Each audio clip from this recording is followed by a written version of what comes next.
Salah satu senjata andalan setan segala zaman, apalagi di akhir zaman, zaman Edan, adalah dosa-dosa seksual.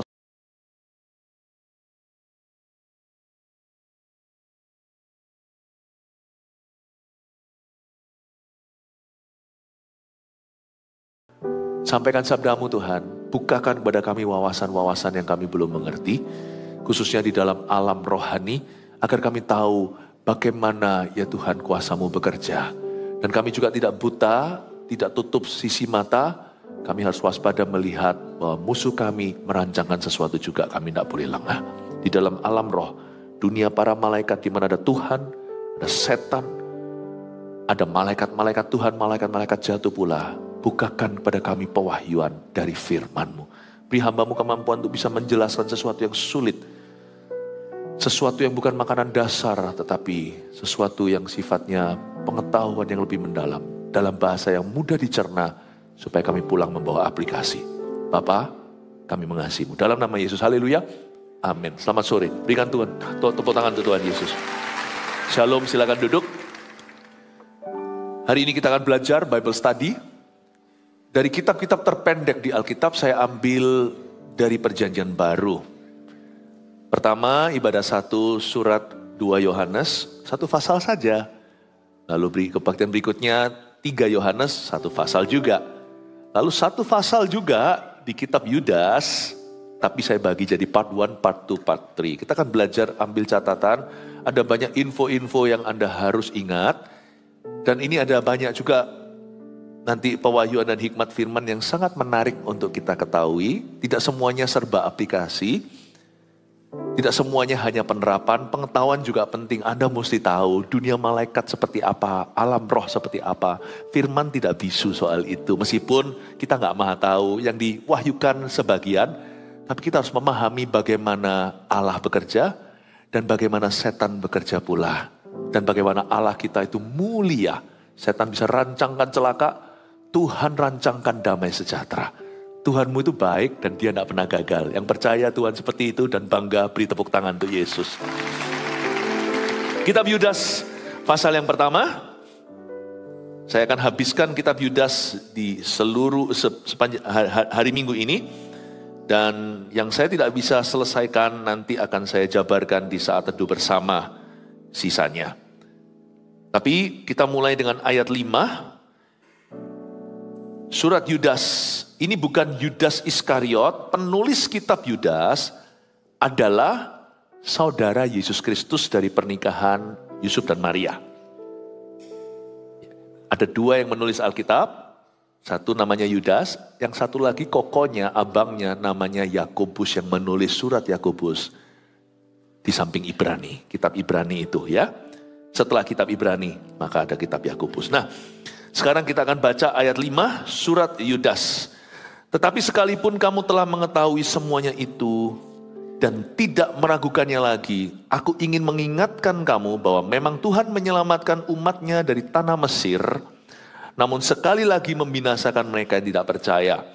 Dan bahwa ia menahan malaikat-malaikat yang tidak taat pada batas-batas kekuatan mereka, tetapi yang meninggalkan tempat kediaman mereka, dengan belenggu abadi di dalam dunia kekelaman sampai penghakiman pada hari besar. Ikuti saya tahu sulit dicerna, makanya perlu dijelaskan. Sama seperti Sodom dan Gomora dan kota-kota sekitarnya yang dengan cara yang sama melakukan percabulan dan mengejar kepuasan-kepuasan yang tidak wajar. Telah menanggung siksaan api kekal sebagai peringatan kepada semua orang. Namun demikian orang-orang yang bermimpi-mimpian ini juga mencemarkan tubuh mereka dan menghina kekuasaan Allah serta menghujat semua yang mulia di sorga. Tetapi penghulu malaikat Mikael ketika dalam suatu perselisihan bertengkar dengan iblis mengenai mayat Musa, tidak berani menghakimi iblis itu dengan kata-kata hujatan. Tetapi berkata, kiranya Tuhan menghardik engkau. Akan tetapi mereka menghujat segala sesuatu yang tidak mereka ketahui. Dan justru apa yang mereka ketahui dengan nalurinya seperti binatang yang tidak berakal, itulah yang mengakibatkan kebinasaan mereka. Tolong dengarkan episode sebelumnya, baik surat Yohanes maupun Yudas. Ada banyak pewahyuan untuk hidupmu yang saya tidak ulangi di kebaktian ini. Kita langsung lompat ke Yudas ayat 5. Tapi Anda perlu mendengarkan, ada banyak sekali pelajaran berharga. Kalau Anda melewatkannya, sayang sekali investasi ilahi tidak terjadi hari Minggu ini dalam kehidupan Anda. Cicil minggu ini ya, selesaikan semuanya. Setiap hari Sabtu aja habis kok. Kan hanya 5 khotbah. Ayat 5, surat Yudas bunyi begini. Tetapi sekalipun kamu telah mengetahui semuanya itu. Dan tidak meragukannya lagi. Aku ingin mengingatkan kamu, berhenti di situ. Kalau Tuhan berfirman itu tidak tentu mengajarkan sesuatu yang baru. Sebagian besar dari pesan Tuhan yang Tuhan berikan setiap hari waktu kita saat teduh pribadi, atau pada waktu kita ke gereja, itu adalah perkara-perkara lama. Tapi kalau Tuhan bicara itu menjadi rema. Sebelumnya Alkitab menjadi tulisan yang mati kalau kita baca begitu aja, apalagi dengan otak Farisi. Tapi waktu kita mencari kehendak Allah, Alkitab menjadi hidup karena Roh Kudus menaruhnya dalam hati. Dan pengkhotbah juga sama, tidak bisa khotbah berteologi ria. Seorang pengkhotbah, apalagi gembala sidang, yang cakap mengajar, harus berada di atas lututnya, sembayang, minta urapan. Jangan hanya bagikan firman. Karena firman kalau dibagikan sekedar teori tidak mengubahkan. Firman itu urapan, firmanku adalah roh. Itulah sebabnya kalau Anda punya tugas tanggung jawab membagikan firman, Anda harus persiapan. Ya. Dan juga kalau kita selalu mendengarkan hanyalah ceramah-ceramah, yang juga tidak ada hubungan yang dalam, melainkan dangkal dengan Tuhan, lama-lama kita akan kering rohani dan mati rohani. Makanya gereja tidak boleh bergantung pada pembicara. Gereja harus bergantung pada penggembalaan. Saya pernah ditanya sama seorang teman, Pastor Philip, you khotbah apa aja kalau di gereja? Saya bilang, saya pernah sekali ditanya begini, ada seorang tamu penting datang ke sini. Tanya sama saya, Anda ajarkan apa aja di gereja ini? Saya bilang, Pak, saya harus mengajarkan seluruh isi Alkitab. Wong saya gembala sidangnya. Kalau saya hanya penginjil keliling kemana-mana, ya saya bisa khotbah topik-topik. Tapi kalau semuanya saya dipanggil Tuhan sebagai penginjil beneran, seperti siapa-siapa penginjil-penginjil yang ya beritakan Injil saja, kabar baik. Tapi saya harus memberitakan semua nasihat Tuhan dari Kejadian sampai Wahyu. Makanya ayat-ayat seperti Yudas gini itu jarang dijamah oleh orang Kristen. Karena ada banyak hal yang kurang dimengerti. Tapi saya bertanggung jawab di hadapan Tuhan terhadap Roh Kudus. Saya bertanggung jawab untuk mengajarkannya kepadamu. Jangan pilih-pilih, jangan tebang pilih ayat-ayat firman. Semua ini penting. Setiap kitab Alkitab pendek atau panjang itu satu-satunya dalam hidupmu. Itu investasi langka, masing-masing itu tersendiri. Nah, sekali lagi kembali ke ini. Dan sebagian besar daripada pesan yang Tuhan berikan dalam hidupmu itu mungkin pesan lama. Tetapi Tuhan pindahkan dari otak belakangmu ke otak depan, Bapak Ibu. Apa yang Tuhan remakan itu sebentar lagi kejadian. Kalau Tuhan memberi teguran, hati-hati di depan ada lubang. Tuhan itu selalu 1 meter di depan dulu. Gak 1 meter, 100 meter kadang-kadang 1 kilometer. Tuhan memberitahu terlebih dulu. Karena firman itu pelita. Buat apa punya lampu kalau kita masih tersandung juga. Kita harus peka ya. Setiap kali kita itu diingatkan, pasti ada sesuatu. Jangan berkata, aku sudah tahu. Khotbah ya gitu-gitu. No. Apalagi khotbah yang disiapkan betul. Pesan penggembalaan yang diberikan Tuhan kepada gembala untuk dibagikan kepada jemaatnya. Itu pesan dari Gembala Agung. Saya ingin mengajari kepada Anda bagaimana Anda datang ke gereja itu ekspektasi untuk mendengar firman, bukan lihat pembicaranya. Mimbar ini kudus. Ayat 5 sekali lagi, tetapi sekalipun kamu telah mengetahui semuanya itu, kata Yudas, dan tidak meragukannya lagi, aku ingin mengingatkan kamu. Whenever God reminds you something is about to happen. Ketika Tuhan mengingatkan Anda, jangan berkata, udah tahu. Misalnya kalau firman tentang mengasihi, berarti ada sesuatu. Kalau firman tentang memberi, atau firman tentang bersyukur, atau firman tentang apapun juga, pasti ada sesuatu yang mirip yang akan terjadi soal itu di hidupmu.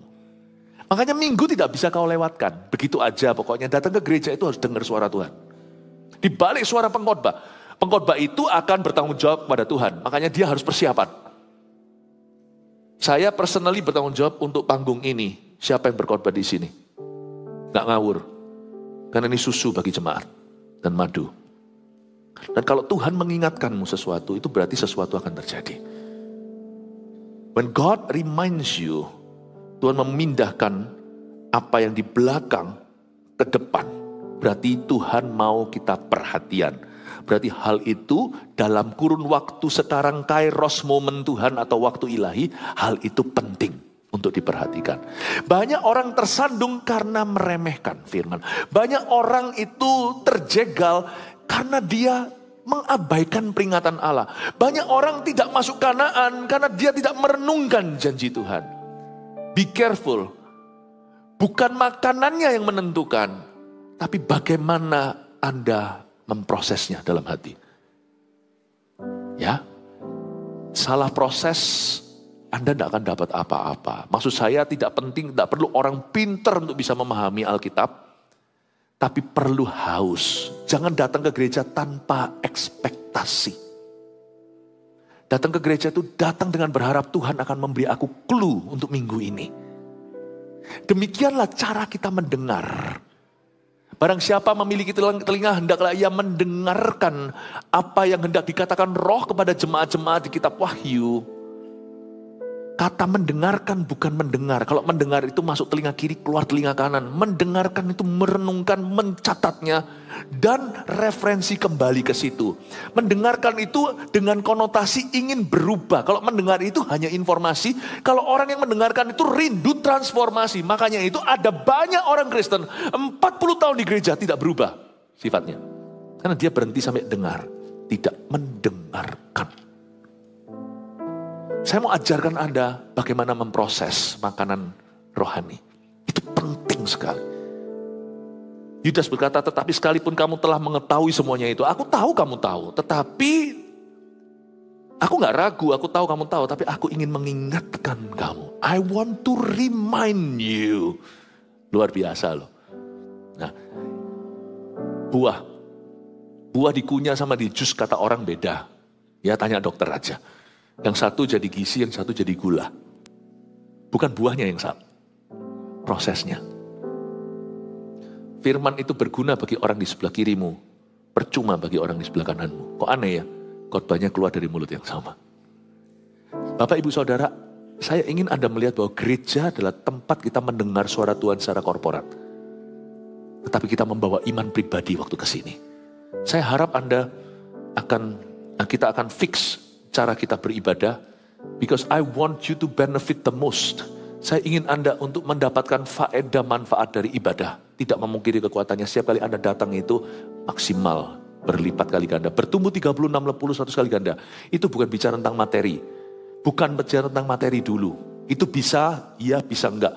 Tapi yang disebut bertumbuh 30, 60, 100 kali ganda itu benih firman. Ada 4 macam tanah. Tanah yang baik itu bertumbuh 30, 60, 100 kali ganda itu benih firman. Saya harapkan Anda mengalami kuasa firman. Siapa yang sini ingin mengalami kuasa firman dalam hidupnya? Berikan tepuk tangan untuk Tuhan Yesus. Oke. Langsung sekarang saya akan jelaskan apa yang dikatakan oleh Yudas.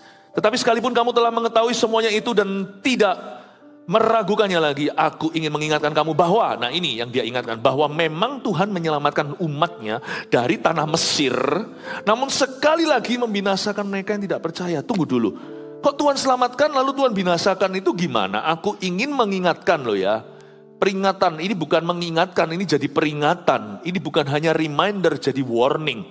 Yudas ini, penulis surat Yudas berkata kepada umat Tuhan, sampai hari ini firman ini masih berbicara ke kita. Ada peringatan Allah. Hati-hati ya. Kamu memang seperti umat Tuhan. Bangsa Israel maksudnya di perjanjian lama. Memang Tuhan menyelamatkan umatnya dari tanah Mesir. Namun sekali lagi ia binasakan mereka yang tidak percaya. Apa yang kita bisa petik dari sini? Suara Tuhan bunyinya begini. Your past cannot determine your future. Masa lalumu tidak bisa menentukan masa depanmu. Masa lalu kita tidak bisa menyelamatkan masa depan kita. Dan masa lalu kita tidak bisa menghancurkan masa depan kita. Your past is rendered powerless. Masa lalumu itu tidak ada kuasanya. Tidak ada kuasanya. Makanya itu Jangan hidup di masa lalu, baik itu penyesalan atau kemuliaan. Jangan berkata aku dulu, atau nyanyi aku masih seperti dahulu. Mungkin orang muda nggak tahu lagu itu, tetapi di sini papa mama pada tahu lagu itu lagu lama.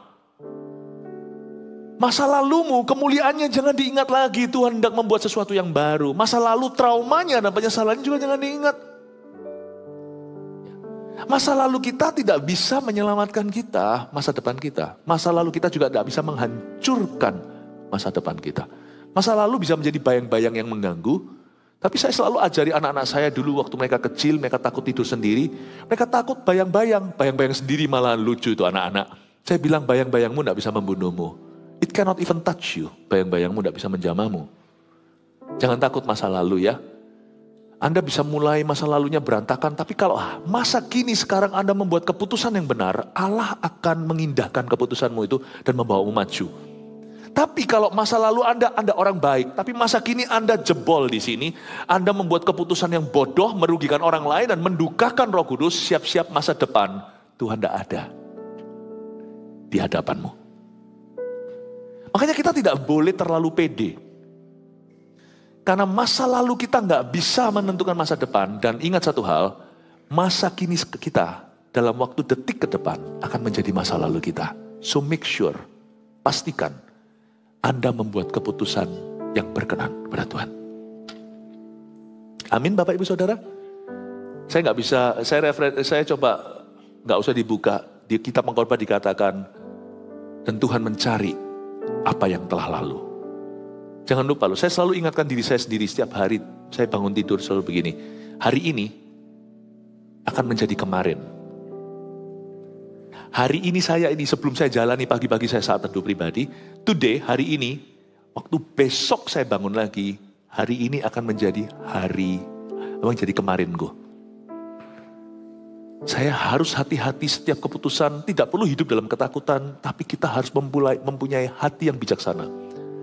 Berikan kepadaku hati yang bijaksana agar aku menghitung hari. Bapak Ibu Saudara, kita tidak hidup tiap hari lalu hari itu imani kita mati, tidak. Tapi kita tahu bahwa hari ini aku bisa membuat keputusan yang membanggakan Tuhan, aku bisa membuat keputusan yang menguntungkan, atau hari ini aku akan membuat keputusan yang besok aku akan sesali. Janganlah membuat keputusan gegabah dalam hidupmu untuk perkara sementara. Beberapa orang karena emosi merugikan reputasi. Beberapa orang karena marah akhirnya melakukan sesuatu yang tidak mungkin lagi bisa kembali. Kadang-kadang orang bisa melakukan kesalahan yang tidak bisa diputar ulang dan tidak bisa diperbaiki. Makanya itu, have a heart of wisdom, miliki hati yang bijaksana. Sebelum Anda lalui setiap hari, kenapa saya nggak berani bangun tidurku terus mandi? Saya selalu bunyinya begini dalam lagu, bangun tidurku terus doa. Karena saya nggak berani jalan sendiri, ku tak berani jalan sendiri tanpa Roh-Mu Tuhan. Peganglah tanganku setiap hari. Karena saya tahu saya ini bakat alamnya satu. Mungkin ada miripnya 11-12 dengan kita semua. Saya itu berbakat untuk membuat keputusan yang bodoh. Karena saya ini keturunan Adam dan Hawa. Jadi saya nggak perlu dibantu untuk menghancurkan diri sendiri. Jalan aja tanpa Roh Kudus. Jangan jalan sama Kristus. I can destroy myself so well. Mau hancurkan diri sendiri? Nggak usah pertolongan orang. Kita berhenti jalan sama Kristus saja, semua keputusan kita akan menghancurkan. Makanya saya nggak berani. Saya nggak berani tengok hari, sambut hari ini, jam ke depan bahkan menit tanpa Tuhan. I need you every hour, seperti lagu himnal bahasa Inggris. Tiap jam ku perlu kau Tuhan. Itu sungguhan. Bapak Ibu Saudara, di zaman edan apalagi kita harus lebih sungguh-sungguh. Kemarin pada waktu saya khotbah di AOG, saya ini khotbah 7 kali weekend ini. 2 kali kemarin saya kasih judul menjawab kebingungan gender. Saya ngomong sama anak-anak muda kita, memperlengkapi mereka dengan pengetahuan yang benar. Kalau Anda punya anak muda yang punya kecenderungan atau mau ngomong sama mereka masturbasi jangan, atau pacaran mereka supaya benar dan sebagainya, nggak harus soal homoseksualita, tapi termasuk G saya bahas tadi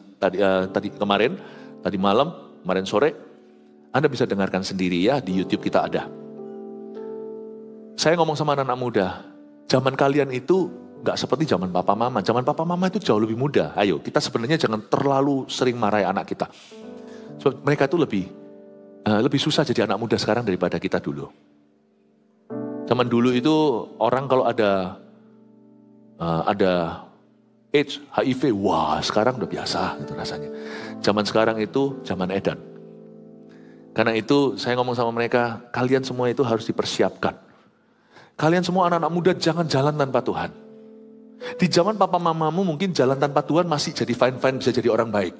Gak tentu jadi orang benar, masih bisa jadi orang baik. Zaman sekarang susah. Dengan Tuhan aja jadi orang baik aja penuh tantangan.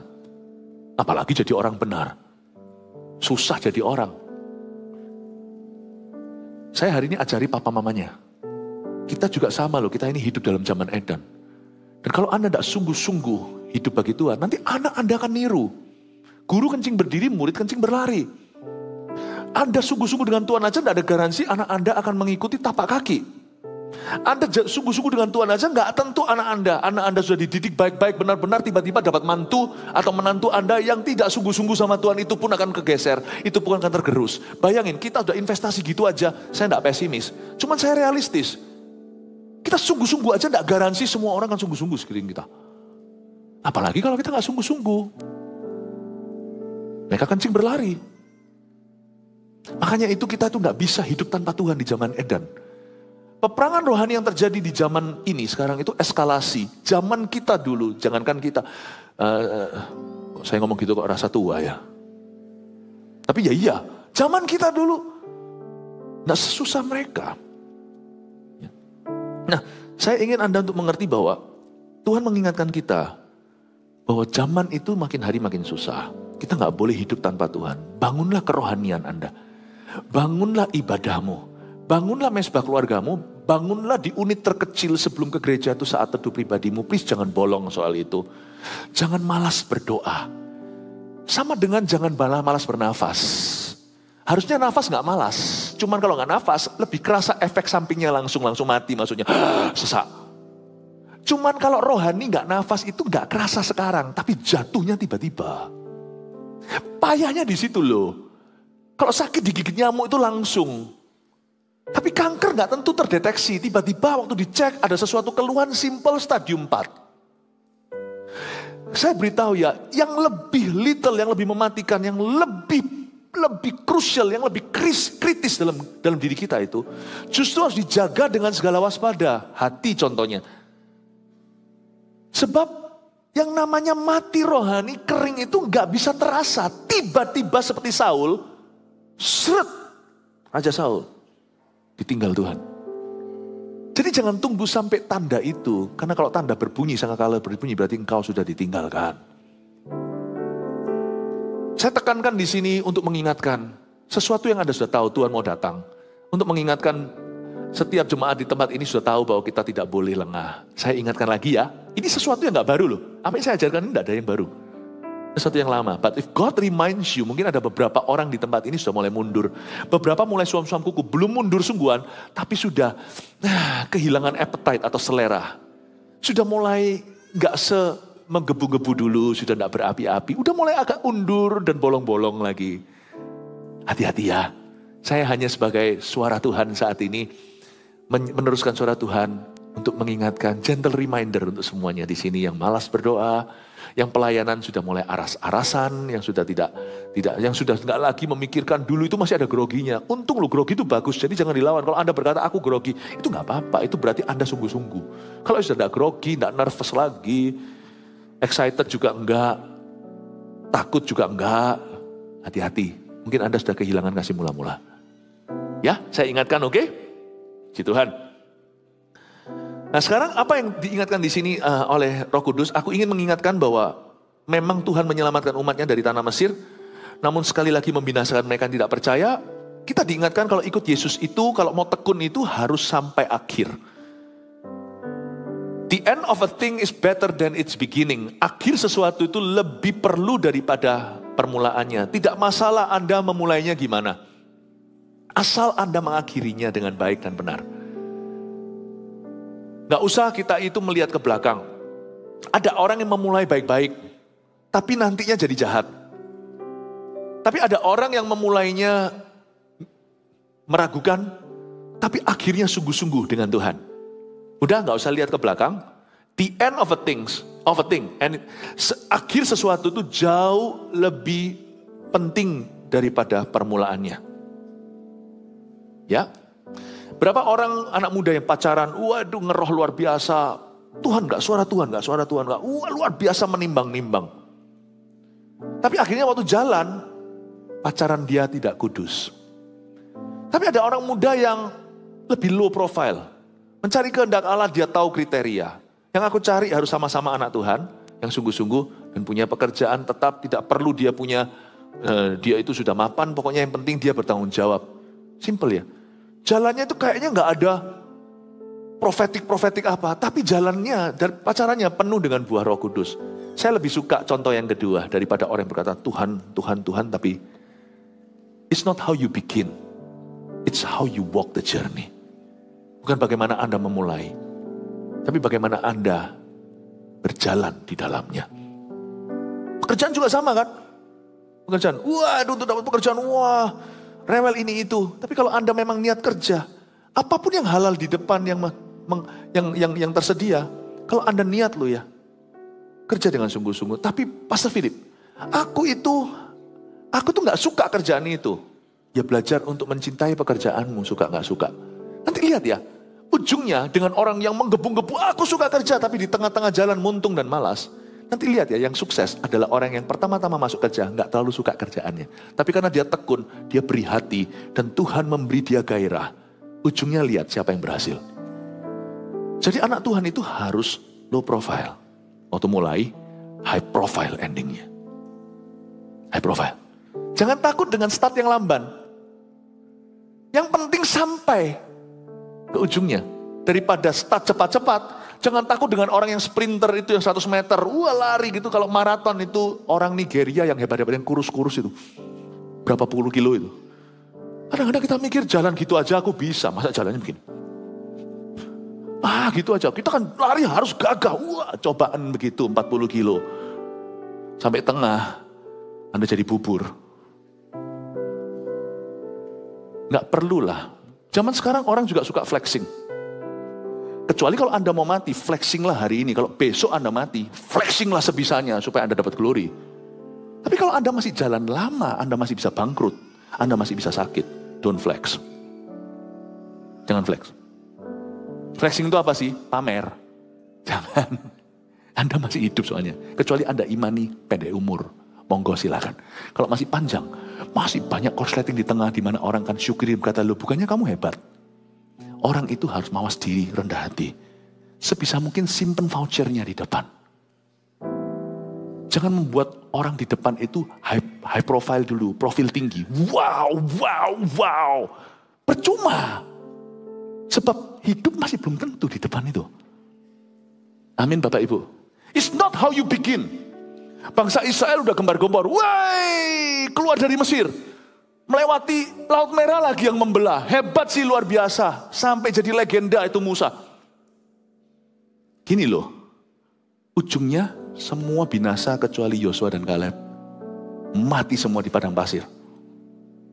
Heboh depannya. Jalannya gak seberapa. Endingnya apalagi gigit jari. Low profile aja. Jadi janganlah Anda tersinggung orang mikir apa tentang you. Orang mau ngomong apa kalau Anda disanjung, janganlah engkau tersanjung. Jikalau Anda dikata-katai, janganlah Anda tersandung. Low profile aja. Lu mau ngomong up, lu mau ngomong down. I'm fine, thank you. I continue to walk with Jesus. Karena ujungnya itu bukan apa kata orang, tapi buah yang diperhitungkan oleh Tuhan. Itu maksudnya bangsa Israel ini diingatkan sama Yudas. Aku ingatkan lagi ya. Aku tidak ragu, kamu sudah tahu. Tapi aku ingin mengingatkan kamu bahwa memang Tuhan. Memang sih dia akui permulaannya dahsyat. Dan itu pun Tuhan, tidak salah mereka. Tuhan yang memberi mereka kedahsyatan. Memang Tuhan menyelamatkan umatnya dari tanah Mesir. Namun sekali lagi membinasakan mereka yang tidak percaya. Yeremia berkata seperti ini. Jikalau aku berbicara dan berfirman kepada satu bangsa, kalau aku akan mencabutnya dan merobohkannya. Tapi kalau bangsa itu bertobat, mencari wajahku, aku akan menyesali dan akan memberkati. Tetapi jikalau ada orang benar menjadi orang yang salah. Dan setelah aku berbicara kepadanya bahwa aku akan memberkati negeri, lalu mereka berubah setia, aku akan menyesal dan akan merobohkannya. Tuhan berkata seperti itu. Jikalau ada orang benar berbalik dari kebenarannya, aku tidak akan berkenan kepadanya. Tapi orang salah yang berbalik dari kesalahannya, aku akan memberkatinya. Wow. Saya ingatkan cara hidup kita yang benar, Yudas ajarkan. Yudas mengajarkan kepada kita, jangan kita bangga di depan, tapi belajar untuk waspada. Karena hidup kita masih lama. Yang merasa hidupnya masih akan lama, katakan amin. Yang tidak berkata amin, apakah Anda mengimani hidup Anda tidak lama? Yang merasa hidupnya masih akan lama dan berbuah lebat, katakan amin. Puji Tuhan, kasih tepuk tangan untuk Tuhan Yesus, haleluya. Jemaat Mawar Sharon, jemaat GMS yang saya kasihi, Anda yang saya muridkan. Saya minta semua kita itu melayani Tuhan, diam-diam aja. Jangan seperti vacuum yang rame, tapi debu yang kesedot sedikit. Jadilah vacuum yang mahal. Bukan bicara soal harga nilainya, tapi efeknya. Diam. Tapi seluruh rumah bersih. Let's not talk much. Let's produce much. Amin Bapak Ibu Saudara. Saya berdoa kalau Anda memulainya dengan biasa, susah di tempat kerja, it's okay. Kalau Anda tidak mencintai tidak mengerjakan apa yang Anda cintai. Kalau Anda tidak mengerjakan apa yang Anda cintai. Aku senangnya masak, tapi nggak ada. Semua restoran sekarang susah, misalnya. Lalu aku dikasih tugas di perkantoran gitu, padahal aku nggak studi itu. Tapi itu temennya papa kasih kesempatan. Ya sudah lo ambil lo. Ya sudah ambil. Aku mengerjakan yang tidak aku cintai. Kalau Anda mengerjakan pekerjaan yang tidak Anda cintai, belajar untuk mencintai pekerjaan apapun yang Anda kerjakan. Permulaan sesuatu itu biasa aja lah. Nggak usah terlalu dikomplain, nggak usah terlalu dibanggakan. Di depan itu nggak usah ngeluh, nggak usah muji. Jalan aja, kita lihat endingnya. Haleluya, itu visi. Anda kan umat yang visionaris. Visi kan tidak hanya melulu 1000 gereja 1 juta murid. Itu kan visi gereja. Gereja kita tercinta. Tapi sekarang juga sebagai umat yang visionaris, saya harus ajari Anda bagaimana envisioning. Bagaimana menaruh hati, emosi. Bagaimana kita menaruh visi di depan. Apapun juga visi hidupmu. Gitu caranya. Amin Bapak Ibu Saudara. Karena itu jangan mundur dari Tuhan karena apa? Karena perkara-perkara selokan. Jangan buat keputusan yang sifatnya itu kekal untuk perkara-perkara sementara. Lagi marah buat keputusan, don't do that. Karena Anda tidak terus marah, kecuali mau marah terus, hati-hati blue trick nanti. Kalau Anda lagi dikecewakan orang, Anda membuat keputusan, jangan gitu. Karena nanti akan ada waktunya datang ketika Anda senang. Kalau berantem sama suami atau istrinya, terus jangan berkata cerai. Nanti suatu hari, Anda menyesali karena Anda masih cinta. Jangan membuat keputusan. Ingatlah apapun di depan itu moderat saja. Jalannya itu ngejos. Tuhan itu menyelamatkan umatnya di tanah Mesir. Haleluya. Tetapi sayang sekali mereka terakhirnya binasa. Harusnya ini bicara kuat ke kita. Mesti hati-hati bagaimana caranya kita menempatkan hati. Ingat hidup itu maraton. Dan sekarang kita lihat ayat yang ke-6 ya. Oke, sudah puas di ayat 5 itu ya. Kita baru 1 ayat, makanya kita harus lanjut ya. Siapa diberkati Tuhan? Saya coba menjelaskan sesuatu yang agak sulit ini, tapi Anda bisa ikuti ya. Semoga bahasa saya nggak terlalu tinggi membuat Anda itu bisa gimana, tapi ya perlu renungkan ya. Saya harap Anda bisa menangkap isi hati Tuhan. Ayat 6 ya, lanjut sekarang saya mau tunjukkan pada Anda alam roh. Apa yang terjadi di dalam alam roh. Dan bahwa ia menahan malaikat-malaikat yang tidak taat pada batas-batas kekuasaan mereka. Tetapi yang meninggalkan tempat kediaman mereka dengan belenggu abadi di dalam dunia kekelaman sampai penghakiman pada hari besar. Wow, sulit dijelaskan. Tapi ini penting, aplikasinya di mana saya kasih dulu di depan. Aplikasinya gini loh, ada orang-orang tertentu yang merasa problemanya terlalu besar. Siapa di antara kita kerap kali merasa kalau telah tertekan, bahwa kita betahan, tidak tahan. Saya kasih ini, kenapa Tuhan mengizinkan kita untuk mengintip di dalam alam roh, bukan supaya kita ngeroh, supaya kita tahu aktivitas roh-roh. di udara. Dan kita supaya bisa mengerti aktivitas Allah. Supaya hidupmu kembali ke perspektif Tuhan, tidak mengeluhkan betapa beratnya persoalan hidup kita.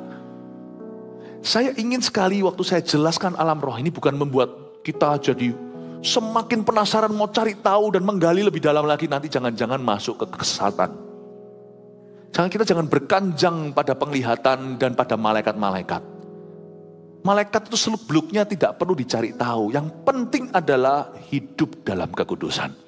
Hidup dalam kebenaran.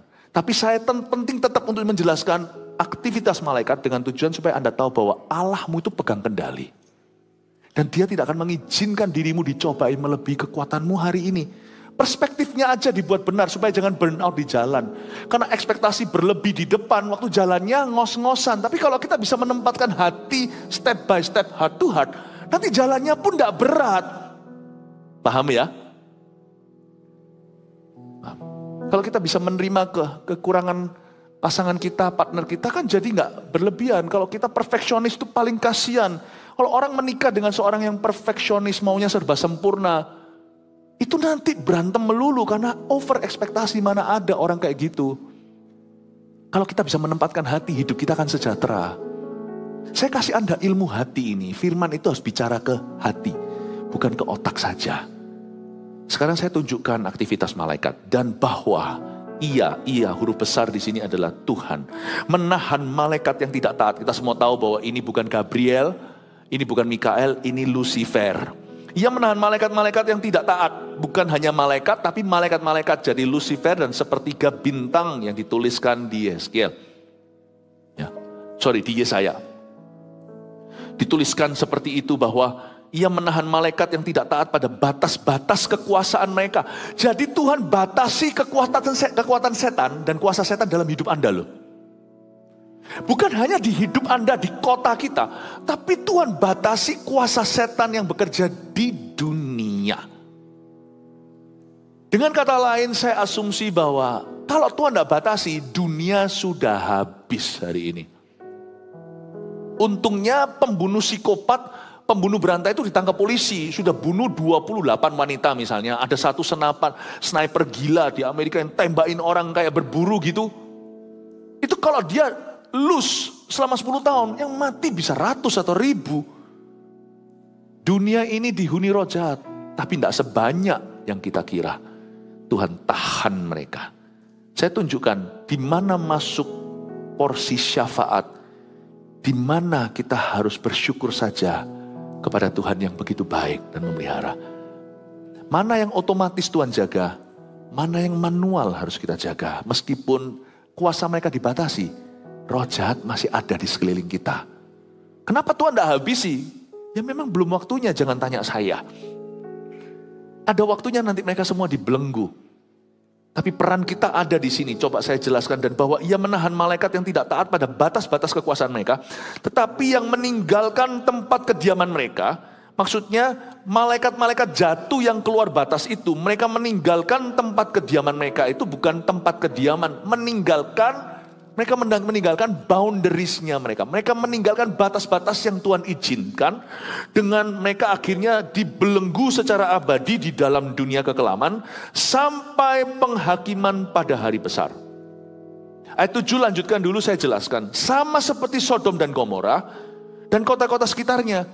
Kalau saya melihat kalimat ayat 7 ini berhubungan dengan ayat 6. Berarti salah satu senjata andalan setan segala zaman, apalagi di akhir zaman Edan, adalah dosa-dosa seksual. Sodom Gomora kan terkenal dengan itu, LGBT-nya plus Q. Bukan hanya LGBT-nya, heteronya juga. Mereka minta waktu malaikat datang ke Sodom Gomora untuk menilik tempat itu sebelum dihukum Allah. Lot kan menyembunyikan malaikat dalam rupa manusia. Itu cowok-cowok di luar sana itu minta si malaikatnya 2 suruh keluar, mau dikerjain, tahu nggak? Gila nggak? Dan Lot juga nggak kalah gila. Ya sudah, jangan, putriku aja, anakku aja. Masa ada papa kayak gitu? Dikasih anaknya keluar, akhirnya maaf, putrinya itu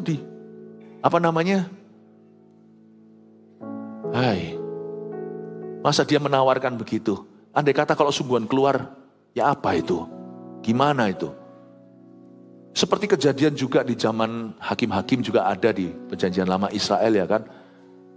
Ada wanita yang sampai mati loh. Dikeroyok massa. Ngeri ya. Lot kok mau nawarkan gimana?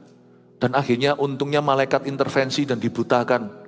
Tidak ada jatuh korban, tapi akhirnya anak-anaknya Lot itu ternyata juga tidak takut akan Tuhan. Lalu terjadi hubungan lah, semuanya komplikasi, keluar Bani Amon dan Moab. Incest, itu kasus incest papa dan putrinya dua melahirkan anak. Nah itu anaknya manggil papanya apa? Papa atau engkong? Zaman edan, zaman gila. Sudah ada dari dulu, apalagi sekarang. Sama seperti Sodom dan Gomora dan kota-kota sekitarnya. Jadi ternyata salah satu senjata iblis untuk menjatuhkan manusia adalah penyimpangan seksualita. Termasuk yang gak nyimpang pun dosa seks. Yang dengan cara yang sama melakukan percabulan. Percabulan itu yang tanda kutip normal, heteroseksual, laki perempuan. Tetapi juga mengejar kepuasan-kepuasan yang tak wajar. Gak usah dibuka Roma 1 ayat 26 dan 2-28. Kepuasan tak wajar itu sehingga laki-laki, suami-suami meninggalkan persetubuhan dengan istrinya dan tidur dengan sesama pria dan sebaliknya wanita. Kalau percabulan itu dosa hetero. Laki dan perempuan, sedangkan mengejar kepuasan yang tak wajar, itu yang hari ini keren bekennya namanya LGBTQ. Lesbian, bisex, gay, bisex, transgender, dan queer. Telah menanggung siksaan api kekal sebagai peringatan kepada semua orang. Memang setan itu lagi ringkes-ringkes barang, tapi yang dia ringkes adalah orang. Dia memang mau bawa sebanyak mungkin orang masuk ke dalam neraka. Saya nggak bisa tuliskan, kemarin saya nggak bisa jelaskan semua. Kemarin pada waktu saya khotbah di AOG, saya tuliskan bahwa pemburit dan banci tidak akan masuk dalam kerajaan Tuhan di samping orang cabul dan semuanya itu. Yang dituliskan di 1 Korintus. Tapi saya tidak perlu menjelaskan lebih lanjut ke situ. Anda bisa dengarkan sendiri, toh tersedia di YouTube yang ada di media. Tapi dari ayat-ayat ini, ada satu yang mengganjal. Listen well. Karena ayat 7 itu menjelaskan perbuatannya. Tapi ayat 5 bicara tentang malaikat loh. Loh, malaikat kok cabul? Malaikat kok melakukan kepuasan yang tidak wajar? Saya ingin untuk menunjukkan kepada Anda, saya buka sedikit di ayat, masih ikut ya? Bisa ngikuti saya? Terlalu berat? Oh, enggak, terlalu berat, enggak ya? Bantu ya, kalau sampai enggak ngerti angkat tangan ya. Oke, buka aja, enggak usah dibuka di Alkitabnya, buka aja dimunculkan di sini Kejadian 6 ayat 1-7. Saya tunjukkan ada sebuah kejadian, ini ayat sulit untuk dijelaskan. Jadi Anda enggak usah masuk sekolah Alkitab sudah, nanti gembalamu yang ngajari, ini ya. Semua ini udah lulusan teologi nanti. Kejadian 6 ayat 1. Muncul sudah? Ini. Ketika manusia itu mulai bertambah banyak jumlahnya di muka bumi dan bagi mereka lahir anak-anak perempuan, terus ya, anak perempuan, maka anak-anak Allah melihat bahwa anak-anak perempuan manusia itu cantik-cantik. Lalu mereka mengambil istri dari antara perempuan-perempuan itu siapa saja yang disukai mereka. Tunggu di ayat 2. Anak-anak Allah melihat, siapa anak-anak Allah itu? Kalau di dalam bahasa Inggrisnya, anak-anak Allah itu adalah malaikat, angels. Bahwa anak-anak perempuan manusia itu cantik-cantik. Lalu mereka mengambil istri dari antara perempuan-perempuan itu. Siapa yang disukai mereka? Berfirmanlah Tuhan, rohku tidak akan selama-lamanya tinggal di dalam manusia. Karena manusia itu adalah daging. Tapi umurnya akan 120 tahun saja. Jadi sebelum Nuh, patokan cut off-nya itu di Nuh. Nabi Nuh dan istrinya 2 orang anak. 3 orang anaknya, 3 orang mantunya masuk dalam Batra. Dan Nabi Nuh ini sebelum dan sesudah, zaman manusia dulu dan sekarang itu cut off-nya itu, imigrasinya itu di Nabi Nuh dan air bah. Ada perubahan di kosmos dan alam semesta. Sebagai informasi interesting aja, saya gak sabar untuk ceritakan apa yang saya pelajari. Di zaman Nabi Nuh, sebelumnya itu manusia hidupnya lama. Sampai ratusan tahun. Kok sekarang enggak ya? Kalau Anda baca di Kejadian pasal pertama, tidak usah dibuka sekali lagi. Waktu Tuhan menciptakan dunia, bumi itu permukaannya air, belum berbentuk. Jadilah terang, jadi manusia belum dijadikan dulu, terakhir. Fasilitasnya ada baru manusia. Tuhan itu kan baik. Kayak bayi kita loh, sudah ada kamarnya, ada kribnya, lalu tiba-tiba bayinya datang. Tuhan itu selalu bertanggung jawab. Jadi jangan khawatir. Kalau Tuhan mendatangkan, menghadirkan anak Anda, Allah akan memberi rezeki pada keluargamu. Jangan dihabiskan aja di judi online apalagi. Sudah ada rezekinya kok. Kalau Tuhan memindahkan Anda ke kota, pasti sudah ada. Ada berkat Tuhan tersendiri. Kalau Tuhan suruh Anda melakukan sesuatu, juga ada berkatnya. Dan setelah semuanya itu, kalau Anda lihat bagaimana Tuhan menciptakan ruang. Di antara air dan air itu, di tengah-tengah kasih ruang. Jadi dahulu mungkin ya, ini asumsi saya, di atas bumi itu, sebelum air bah, itu ada air yang menutupi sehingga tidak bisa sinar itu kena. Jadi manusia itu lebih awet muda. Saya nggak ngerti ya, tetap ada matahari, tapi gimana caranya lah, melalui semua itu, kita tuh dilindungi dari UV, kira-kira begitulah, I don't know lah ya. Tapi setelah air bah, Anda baca, air bah itu, yang dikeluarkan air itu, dari mata air semua buka, pori-pori bumi, lalu dari atas diguyur, jor. Itu ada satu lapisan, di atas alam semesta itu, diangkat sama Tuhan. Manusia hidupnya pendek. Kena expose kali ya. Kena expose. Meskipun ada sinar, tapi sinar itu melalui itu dulu. Melalui kaca filmnya Tuhan. Itu diambil. Jadi di sini sekarang kita lebih ngerti umurnya kan 120 tahun saja. Ini pun manusia sekarang 120, tepuk tangan semua. Gak ada 120, jarang sekali. Pada waktu itu orang-orang raksasa ada di bumi. Raksasa. Dan juga pada waktu sesudahnya ketika anak-anak Allah menghampiri anak-anak perempuan manusia. Dan perempuan-perempuan itu melahirkan anak bagi mereka. Bagaimana toh? Ini apakah malaikat bersetubuh sama manusia? Dikatakan di sini orang raksasa. Inilah orang-orang yang gagah perkasa di zaman purbakala. Ini bukan pujian. Orang-orang yang kenamaan. Maksudnya orang-orang yang gagah perkasa di zaman purbakala. Di zaman purbakala ada banyak monster. Saya nggak tahu, saya belum memberikan konklusi dulu monster ini malaikat atau orang. Pokoknya ada raksasa-raksasa. Dan orang-orang gagah perkasa di zaman purbakala, orang-orang kenamaan. Ayat 5, ketika dilihat Tuhan bahwa kejahatan manusia besar di bumi, dan bahwa segala kecenderungan hatinya selalu membuahkan kejahatan semata-mata, maka menyesallah Tuhan bahwa ia telah menjadikan manusia di bumi dan hal itu memilukan hatinya. Kasihan. Berfirmanlah Tuhan, aku akan menghapuskan manusia yang telah kuciptakan itu dari muka bumi. Baik manusia maupun hewan dan binatang melata dan burung-burung di udara. Sebab aku menyesal bahwa aku telah menjadikan mereka. Tetapi Nuh mendapat kasih karunia di mata Tuhan. Kembali lagi ke ayat 5, coba saya jelaskan sesuatu. Ayat 6 maaf ya. Dan bahwa ia menahan malaikat-malaikat yang tidak taat pada batas-batas kekuasaan mereka. Tetapi yang meninggalkan tempat kediaman mereka dengan belenggu abadi di dalam dunia kekelaman sampai penghakiman pada hari besar. Ada malaikat-malaikat yang keluar dari batas. Dan Tuhan marah. Dan mereka melakukan sesuatu yang tidak wajar, meninggalkan tempat kediaman mereka atau meninggalkan boundary mereka. Tuhan rantai mereka dengan belenggu sejak zaman Nuh. Kejadian 6 tadi, sampai hari ini ada roh jahat, ada monster-monster yang tetap diikat sama Tuhan, tidak ada di dunia.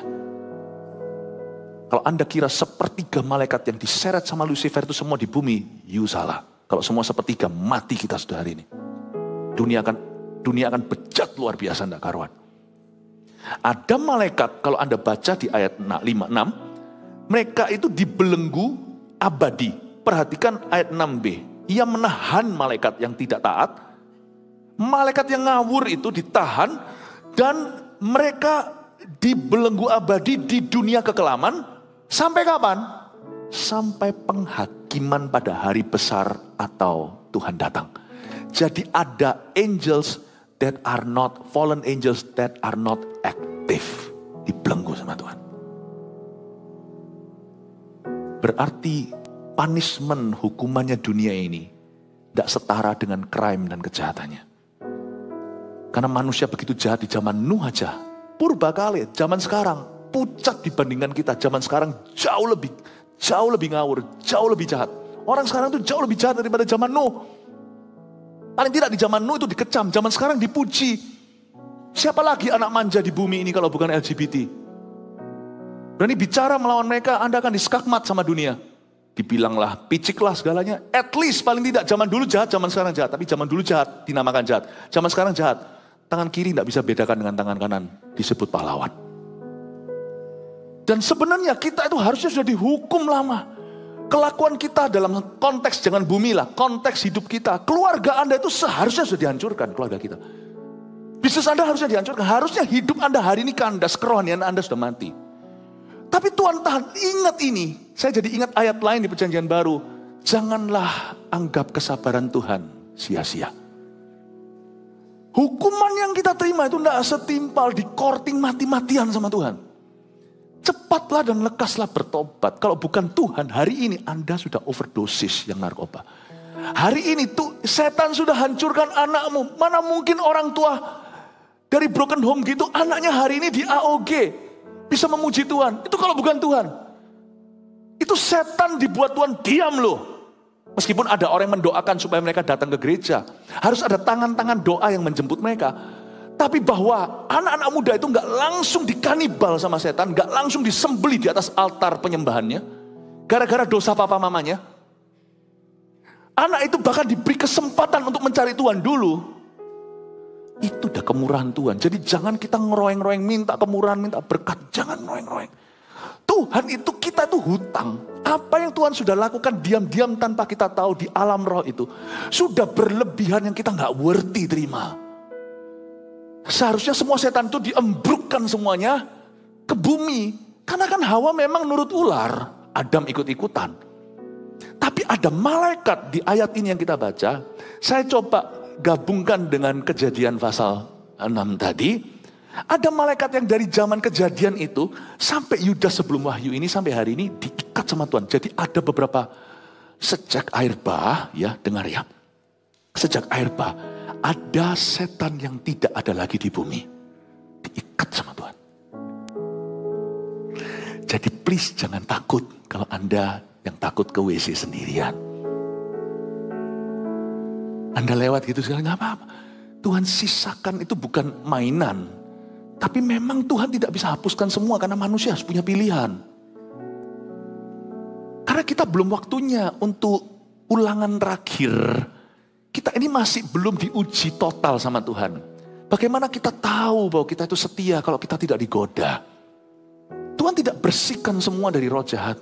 Kalau begitu kan berarti sudah heaven, kan tidak fair. Berarti ada banyak orang jahat berakhir di sorga dong yang tidak memilih Tuhan. Kasih karunia itu mengampuni orang yang bertobat cuma-cuma. Tetapi orang yang tidak mau bertobat tidak akan mendapat pengampunan Tuhan. Karena mereka tidak boleh masuk ke dalam kerajaan sorga. Jadi memang ada setan yang masih ditinggal. Bukan karena Tuhan itu mencobai kita. Bukan. Tapi memang harus ada di Taman Eden itu ular. Supaya Adam dan Hawa membuat pilihan. Tapi mereka tidak ditinggalkan untuk menghancurkanmu. Mereka menghancurkan orang yang laknat. Jadi karena itu kalau Anda mau ke WC sendirian, tidak usah takut. Itu bahkan bukan setan terbesar. Makanya saya itu nggak selera nonton horror movie. Mau tahu kenapa? Ini setan-setan ini setan apa ini? Gitu saya nggak tahu. Setan sesungguhnya nggak bisa difilmkan. Yang kayak gini yang diikat kalau difilmkan mati sah Hollywood semuanya. Bunuh diri seketika. Lihat wajahnya. Saya tidak berkata bahwa sakti setan itu bukan. Saya beritahu bahwa ada kuasa lebih besar dari kuasa gelap yang tidak Tuhan izinkan menjamah manusia. Sengeri itu loh dunia Lucifer waktu jatuh. Kita ini dunia kecil, kosmos, earth, bumi itu. Tuhan tuh lindungi seperti biji mata. Coba bisa bayangkan bumi itu kayak cuma biji matanya Tuhan dilindungi. Masa Tuhan akan melindungimu? Jangan mengeluh.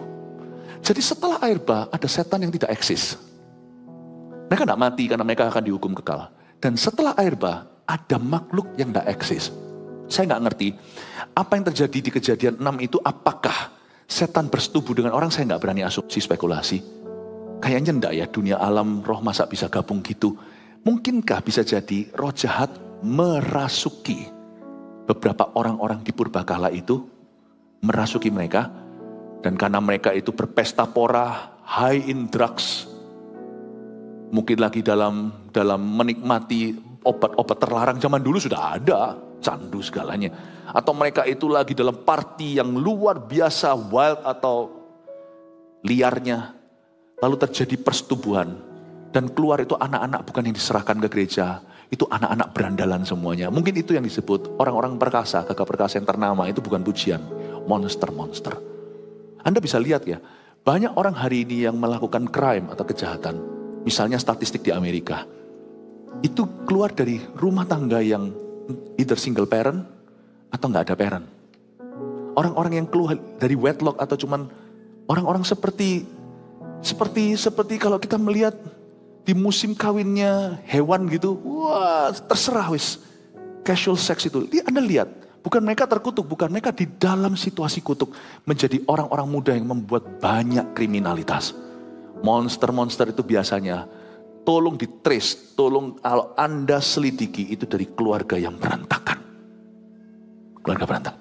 Mungkinkah waktu mereka dalam kondisi kesurupan, hidup bebas, dalam pengaruh obat terlarang, lalu mereka bersetubuh ketika setan. Makanya saya kemarin ajarkan kepada anak muda, seks is spiritual loh.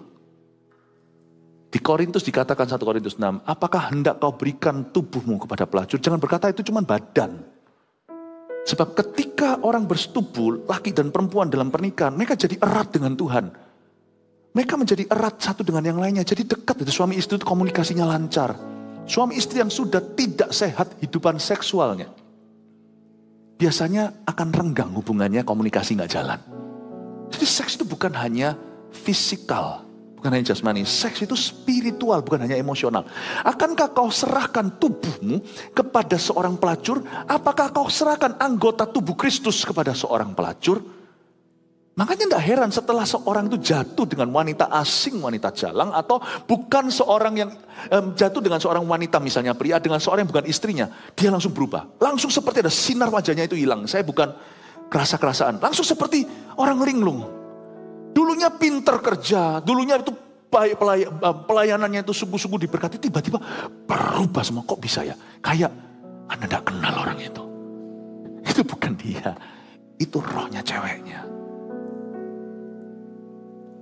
Kemarin saya ajarkan kepada anak muda, jangan kira masturbasi itu nggak nyalai siapa-siapa. Karena seks tidak diizinkan Tuhan untuk menjadi hubungan sendirian. Itu antara suami dan istri. Dan bukan hanya dengan dua orang berarti seks itu sah. Suami istri dalam pernikahan, Kejadian 1 ayat 26 sampai 28. Maka berfirmanlah Tuhan, setelah Tuhan berfirman, diberkati mereka baru beranak cucu, masuk hubungan seksualita. Masturbasi sendiri. Anak-anak muda, gini cara ngomongnya, bukan bilang jangan, tapi beritahu. Kalau kamu setelah melakukan itu, kamu rasa apa? Ngomong sama anak-anak muda itu. Rasa empty kan? Kosong kan? Karena orang yang solo seks itu, dia tidak memberi, dan dia tidak mengambil apa-apa. Orang yang melakukan itu, kosong. Lalu setelah itu merasa guilty. Kebanyakan lakukan itu, mata pun tidak berani menatap orang. Gak bisa mikir yang lainnya. Makanya jangan pernah berkata bahwa seks itu hanya jasmani. Seks is spiritual. Spiritual. Bapak ibu juga sama, suami istri jangan izinkan pornografi di dalam kehidupan seksualmu. Gak perlulah gitu-gitu. Karena itu seperti mengundang orang tanpa fisiknya di sana. Jangan ikut-ikut yang seperti itu. Jangan masukkan yang dari luar. Sama seperti Sodom dan Gomora. Dengar baik-baik dari ayat yang kita barusan baca ayat 6 dan 7 ini bahwa semakin seperti malaikat-malaikat yang jatuh itu kita belajar. Semakin mereka mencari kemerdekaan kebebasan mereka, mereka malah dibelenggu. Aneh ya. Kalau Anda baca bahwa ia menahan malaikat yang tidak taat pada batas kekuasaannya, tapi yang meninggalkan tempat kediaman mereka. Mereka itu mau freedom. Saya jadi ingat tahun 1980 atau 90-an ada lagunya itu loh. Penyanyi yang sudah meninggal, siapa? George Michael atau siapa yang freedom itu loh. Gak tahu ya, belum lahir ya. Gak tahu ya, freedom itu. Itu teriakan dunia, freedom, I want freedom. I don't want Jesus, aku gak mau Yesus, I want freedom. Orang yang berkata freedom, malah dapat belenggu abadi. What is freedom orang Kristen? Kemerdekaan adalah taat pada firman Tuhan. Memberimu the freedom to love. The freedom of joy. The freedom of peace. Orang yang memberontak berkata, aku mau bebas. Lihat ya, masuk ke dalam segala macam belenggu. Orang yang berkata, belenggu aku Tuhan, I'm your bond servant.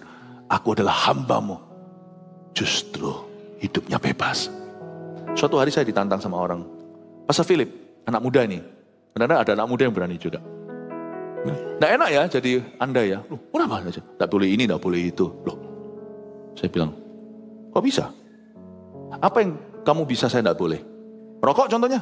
Oh, gampang. Saya mau merokok sekarang, saya kasih batang, saya rokok. Seperti apa lagi? Saya bisa balas orang, saya bisa marah sama orang. Oh bisa, mau tak marahi tak? Ayo coba. Saya bisa lakukan semua yang kamu bisa lakukan, saya tidak mau. Karena saya punya kehidupan jauh lebih baik. Saya punya tujuan, saya punya maksud Allah. Buat apa setelah saya diselamatkan, saya basi? Tapi kamu tidak bisa lakukan yang aku lakukan. Apa contohnya? Tidak ngerokok, bisa nggak kamu tidak ngerokok? Oh sakau saya, tidak ngerokok. Tidak membalas, bisa nggak? Oh ya tidak bisa, saya emosian. Ya kan? You bebas atau saya yang bebas? Paham maksud saya? Kamu tidak bisa lakukan apa yang saya lakukan. Saya tidak mau lakukan apa yang kamu bisa lakukan. Coba siapa yang freedom? Kamu dalam belenggu. Saya dalam kemerdekaan Kristus. Semua pohon saya boleh makan, betul? Rompal giginya, pohon jangan dimakan. Ayat itu harus dibaca dengan benar. Setiap pohon itu boleh kau makan buahnya. Kecuali satu pohon saja. Itu pohon pengetahuan yang baik dan yang jahat. Dosa itu overrating. Nggak boleh. Siapa bilang? Kristen itu banyak bolehnya. Banyak pol bolehnya. Yang nggak boleh cuma satu, jangan dosa. Dosa pun Tuhan ampuni, lalu Tuhan berkata, go and sin no more kepada wanita yang berzina tertangkap basah, pergi dan jangan berbuat dosa lagi. Cuma satu. Tapi semua mata dunia tertuju ke situ, pohon dosa itu. Wah kalau nggak dosa rugi gimana lo, nggak keren lah, ketinggalan tuh FOMO, fear of missing out, rasanya ketinggalan sesuatu, kelewatan. Enggak. Ngapain hidup untuk pohon itu dan mati gara-gara itu? Itu aja kau jaga, nikmati segalanya. Tuhan bilang semua ini boleh kau makan. Makan dulu yang pertama harusnya. Adam dan Hawa makan dari pohon kehidupan. Kok maunya ke pohon itu? Overrating. Kristen tuh enak. Cuma satu yang gak boleh. Mendukakan hati Allah. Yang lainnya tuh berkat Tuhan tuh for free semuanya. Indah. Belum lagi indah pada waktunya. Makanya itu saya ngomong sama anak muda itu, orang muda itu. Saya bilang, sini saya doakan kamu. Kamu tidak bisa doakan saya, kamu tidak tahu cara berdoa. Dan apanya yang kamu mau lepaskan dari aku? Kalau memang saya mau jatuh seperti kamu, saya tidak perlu les dulu dari kamu. Langsung tak pegang rokok itu saya hisap, langsung saya bisa. Saya bisa, anytime. Nggak mau. Jadi kamu tidak bisa doakan saya. Saya yang bisa doakan kamu, karena kamu tidak bisa lepas semua itu. Saya doakan ya, saya tumpang tangan doa kelepasan. Gitu loh, lakon itu selalu menang belakang. Orang Kristen itu gitu. Amin. Saya ajak kita semuanya bangkit berdiri. Semoga Anda mengerti sekarang bahwa saya bersyukur saya tidak hidup di zamannya Nuh. Saya nggak bisa ngomel. Saya nggak ngerti ya raksasa itu siapa. Di zaman Nuh itu ada setan-setan yang tidak ada di zaman ini. Di zaman Nuh itu ada makhluk-makhluk yang punah waktu air bah. Saya nggak ngerti raksasa-raksasa itu apa. Apakah hasil persetubuhan yang gak keruan itu pakai magic segalanya. Orang lagi kesurupan lalu bersetubuh lalu keluar bayi-bayi yang kece gak jelas. Ada makhluk-makhluk yang dipunahkan. I think we are living in the better world. Meskipun dunia ini sekarang kalau kita lihat aduh lus-lus dada. Bersyukurlah. Pulang ke rumah. Lihat neighborhood kelilingnya. Bukan rumah mewah. Orang punya rumah mewah juga gak tentu mensyukuri. Kata Tuhan terima kasih. Aku tinggal dalam dunia yang begitu baik. Gak menyangkali dunia ini jahat. Banyak kejahatan, saya ngerti. Tapi belajar bersyukur. Rangkul anakmu, suami atau istri. Kata, terima kasih Tuhan untuk family. Terima kasih Tuhan. Makasih kau lindungi kami. Sekarang aku mengerti bahwa seharusnya itu aku tuh mati. Seharusnya aku mati, tapi Tuhan tahan. Ada banyak hal yang Tuhan tahan. Kalau Tuhan sudah tahan, cepatlah sembahyang, cepat berdoa. Terima kasih Tuhan, lalu minta. Peperangan rohani masih terjadi. Supaya setan tidak bisa ganggu kita. Kita harus tetap lawan. Peperanganmu bukan melawan darah dan daging. Anak-anak saya sebelum pergi sekolah dari kecil saya selalu tumpang tangan. Sampai hari ini saya doakan dalam nama Yesus. Amin. Tetap ada tempat untuk doa. Gak semuanya serba Tuhan tahan. Tuhan tahan. Tapi doa itu melepaskan. Apa yang kau tahan, ditahan di sorga. Apa yang kau lepas, terlepas di sorga. Pakai kuncimu. Jangan malas iman. Gunakan waktu untuk berdoa. Klaim firman. Tuhan tahan. Bukan alasan untuk kita tidak meminta. Tuhan tahan. Setelah tahan, mintalah. Pumpung Tuhan tahan. Pumpung masih bernafas. Mintalah. Setelah Tuhan tahan. Pakai firman. Lawan kuasa kegelapan dalam kehidupanmu. Kan Tuhan tahan jagoannya. Beberapa yang level 2-3 itu lawan sendiri. Kalau Tuhan habiskan semua, kapan kita menjadi mitranya? Pakai itu in Jesus name. Beritahu kepada setiap iblis yang mengganggu hidupmu, kuasa gelap yang mengganggu Anda, apa yang mengikat anak Anda, puasakan. Jenis ini gak bisa diusir dengan doa, tapi dengan puasa. Anda berdoa dalam nama Yesus. Aku tengking setiap roh jahat yang membelenggu anakku. Pergi. Tapi setelah Anda tengking, waktu ketemu sama anaknya, jangan ditengking. Peperangan Anda bukan melawan anak, tapi melawan roh jahat yang membelenggu dia. Nah itu salah metode. Setelah tengking sampai keluar, tengking anaknya. Pakai kasih. Kasih tidak pernah gagal. Jangan salah tool. Anda pakai sutil untuk masak, lalu habis itu perlu keluar untuk jemur, pakai sutil untuk jemur. Sutil untuk masak, japit untuk jemur, setir untuk nyetir mobil, cangkul untuk mencangkul tanah. Anda pakai otoritas di dalam ruang doa, pakai kasih dalam keluarga. Kalau Anda lakukan itu, runtuh itu roh jahat. Kan Tuhan sudah tahan jagoannya. Karena orang Kristen tidak boleh kecewa, tidak boleh putus asa. Apa yang menjadi tantangan Anda dalam bisnis, pekerjaan, misalnya kesehatan? Gunakan imanmu kunci kerajaan. Doa gak mempan, puasa. Puasa sendiri gak bisa, ajak teman-teman untuk saling mendoakan. Karena dalam saling mendoakan kau akan sembuh, kata Alkitab di dalam kitab Yakobus. Semoga dengan apa yang saya sampaikan ini sesuatu yang tidak lumrah, tidak biasa. Saya hendak membuka wawasan Anda tentang alam roh. Supaya Anda mengerti bahwa di dalam alam roh, di mana ada Tuhan, ada setan, malaikat Tuhan, ada malaikat yang jatuh. Kita melihat aktivitas di dunia roh. Dan kita mengerti. Jangan bicara sama malaikat ya. Malaikat itu adalah hamba-hambanya Tuhan untuk bantu anak-anak Tuhan. Komunikasi sama Tuhan ya aja. Gak usah cari seluk-beluk malaikat. Sekali-kali saya perlu singgungin itu supaya Anda mengerti bahwa di dalam dunia ini ada alam yang gak kelihatan yang sedang berperang untuk berperang rebutan kita. Dan alam itu dimenangkan oleh Tuhan. Berpihaklah kepada Tuhan, jangan pinjam barang setan. Setiap kali Anda jatuh dalam dosa, cepat bangkit dan berkata, I'm sorry. Jangan lama-lama dalam kemurtatan. Karena setan itu senang untuk mendapatkan advantage dari hidup Anda. Cepat kembali ke Tuhan, Tuhan ampuni. Dan lakukan kehendak Tuhan kembali. I pray in Jesus name, tahun-tahun ke depan akan menjadi tahun-tahun kemenangan dalam kehidupan Anda, keluarga, bisnis, pekerjaan Anda. Jemaat yang dikasihi Tuhan, sambil mengangkat tangan, terimalah pengurapan dari Roh Kudus, pengurapan yang lebih dari pemenang. Allah Bapa, Putra, Roh Kudus mengasihimu. Dalam nama Yesus yang menerima berkat, katakan, amin. Love you, God bless you. Silakan duduk.